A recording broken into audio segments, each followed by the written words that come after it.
Listen, if you enjoy the phone shams, this is your place. And this time we are phone shamming a lawnmower. I don't know how that's going to work, but we finally run out of victims.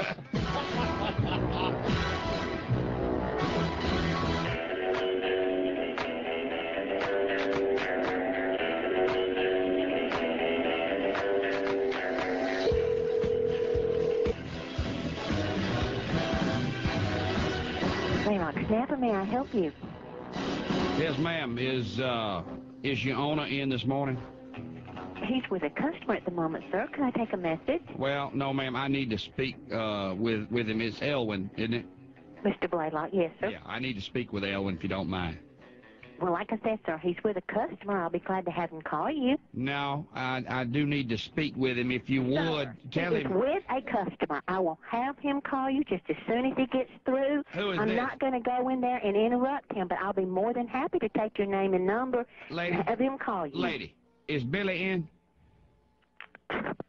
what a reception. I just got one question at the lawnmower store I want to ask her. She thinks my tractor's sexy. Does she think my tractor's sexy?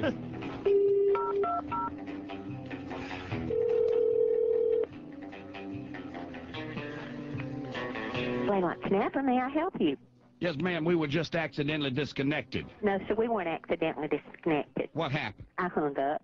What? Are you in a bad mood today? No, sir, I'm not in a bad mood, but I told you that Mr. Blaylock was with a customer, and you insisted on speaking to him, and I'm not going to interrupt him. I'll be glad to have him call you. This involves a large order. This is Jim Falal, and this involves a large order. Is Billy there in your parts department?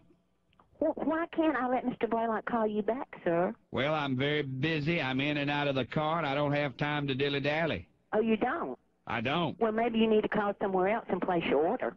Well, I don't imagine Elwin would appreciate you making that kind of decision. Aren't you the secretary? Oh, yes, I'm just a secretary. That's all I am. I didn't say just a secretary. That's a very important position when done properly. When done properly? Yes, ma'am. Now, you sound like a very nice lady, but I do need to speak with Elwin or Billy. What would you do if your secretary interrupted you when you were talking to another customer? Well, if it involved an order the size of this one, I'd probably give her a pat on the tush and a raise. Oh, you give her a pat on the tush and a raise, huh? Yes, ma'am. Okay. I've had the same girl working for me for 10 years. Well, people don't pat me on the tush. I don't doubt that. From the sounds of things, who'd want to? Mr. Blaylock, what's your problem?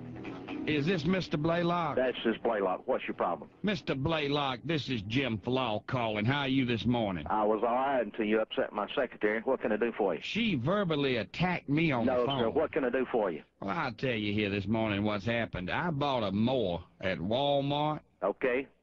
Right down the street from me there, you know what I'm talking about? Let me tell you who Miss Peacock is. Who is? Let me tell you who Miss Peacock is. Who is Miss Peacock? The lady you just talked to. Oh, the one that answered the phone. That is the assistant manager of this business. Is that right? She has total authority when I'm not here.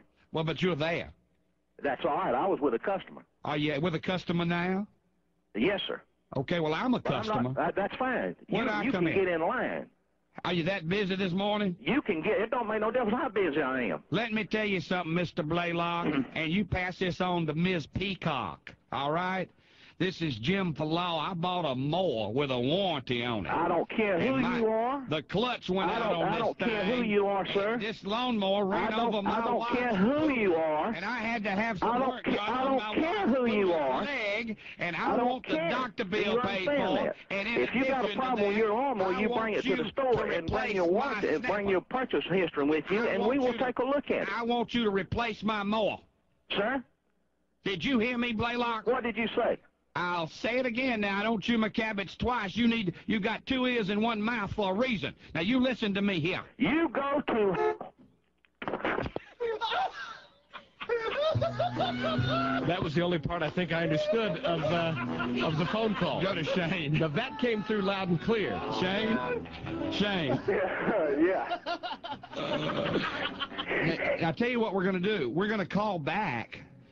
But we want you to talk when they answer. And you ask for Uncle Elwin, all right? she's the assistant manager. Blaylock, can I help you? Hey, man. Hey. What y'all doing around there this morning?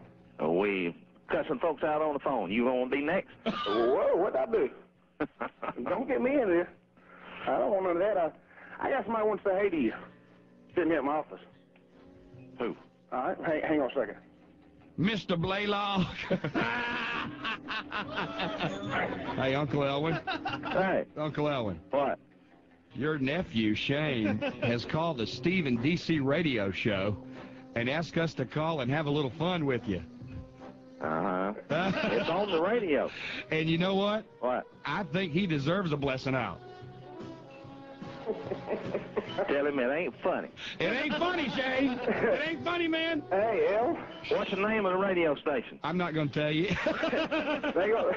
You know, we were just thinking, Elwin, you remember the place you told us to go a few minutes ago? Yes, sir. It's too hot. We were thinking there we might get better service. We want to tell everyone to go to your place if they want a good deal on a lawnmower. Is that the truth? That's it. She thinks my tractor's sexy.